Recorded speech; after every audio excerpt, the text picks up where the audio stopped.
Alors, c'est quoi la portée géoéconomique de cette adhésion? C'est vrai qu'on ne parle pas d'une adhésion pleine et entière en tant que membre des BRICS, comme c'est le cas pour certains pays africains déjà, l'Égypte, l'Éthiopie entre autres, Dr Ndouma. Là on parle de membres partenaires. On a l'impression que c'est déjà un pas significatif pour le Nigeria, mais pour quelle implication économique, à la fois pour le Nigeria, mais de façon générale, pour l'Afrique tout de même? Il faut rappeler que le Nigeria avait déjà posé sa candidature lorsqu'on a retenu les tout premiers pays qui ont rejoint les BRICS+. Oui. Et je pense que le temps n'était pas arrivé pour que le Nigeria puisse éventuellement adhérer, rentrer dans les BRICS, parce que les BRICS, suite à ce que Henri vient de développer, oui, ne sont pas seulement là pour les intérêts économiques, etc. C'est toute une philosophie. Les BRICS ont des valeurs et les défendent, respectent aussi les valeurs des autres. C'est pour ça que il est important de relever que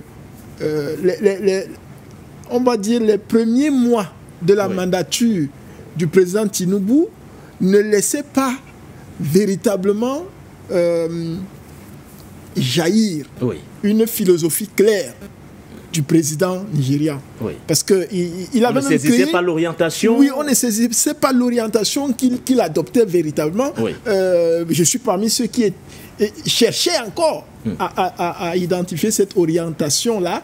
Et je pense que ça a joué en la défaveur du Nigeria quand on a retenu les premiers pays au niveau des BRICS. Oui. Maintenant qu'on voit bien, depuis 4 ou 5 mois, le président Tinubu a totalement changé de cap. Oui.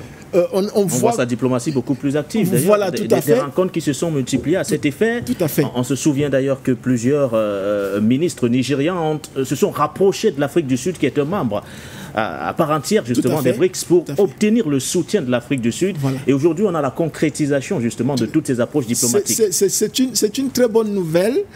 C'est un statut transitoire, parce que pour devenir membre des BRICS+, il faut d'abord désormais passer par là, puisque c'est un statut. C'est l'antichambre. Voilà. Nous pensons que c'est vraiment l'antichambre et que quand on est déjà dans l'antichambre, on est pratiquement déjà dans la chambre. Oui. Alors, première puissance économique, première ou deuxième, c'est pratiquement la même chose, ça varie. Vous avez relevé un poumon démographique important, un grand marché, une puissance économique africaine qui est appréciée de tous et qui rejoint la première puissance économique aujourd'hui. Les BRICS+, c'est incontestablement la première puissance économique mondiale. Donc, ça ne peut que renforcer la puissance économique mondiale, mais en même temps aussi auto-renforcer la puissance nigériane. Parce que, évidemment, il y aura des relations privilégiées entre les membres des BRICS+.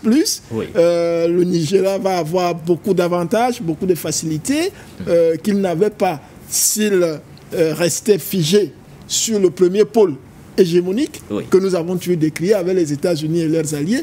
Donc, c'est une très bonne nouvelle et nous pensons que c'est un exemple à suivre.